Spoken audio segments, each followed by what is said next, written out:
இப்போ ஒரு மரம் இருக்கு, மரத்துல வந்து கிளைகள் அதோட இந்த இலையெல்லாம் வந்து காஞ்சு உதிர்ந்துட்டே இருக்கு. ஒரு கிளையை மட்டும் கட் பண்ணிட்டோம் அப்படின்னா மரம் சரியாயிருமா? இல்லை இல்லை.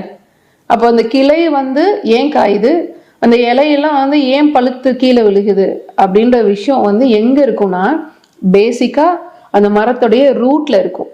அப்போ ரூட்டை சரிப்படுத்திட்டோம் அப்படின்னா இந்த கிளைகள் வந்து ஒவ்வொன்றும் காஞ்சு போய் கீழே விழுகிறது இல்லை இல்லையா? இதே பேசிக் தான் நம்மளுடைய உடம்புல. என்னன்னா எங்க நோய் வருது, அந்த நோயுடைய கழிவு தேக்கம் எங்க இருக்கு, அந்த அடிப்படையான விஷயம் எங்க இருக்கு, அந்த ரூட் அப்படின்றத தான் நம்ம வந்து அக்குபஞ்சர்ல பல்ஸ்ல பார்க்குறோம். பல்ஸ்ல பார்த்துட்டு எந்த இடத்துல தேவையான அந்த தேக்கம் இருக்கு, அந்த தேவையான இடத்துக்கு போயிட்டு அங்க இருக்கக்கூடிய புள்ளிகளை தூண்டி விடும்போது உடம்பு வந்து தன்னை தானே சரிப்படுத்தக்கூடிய வேலையை செய்ய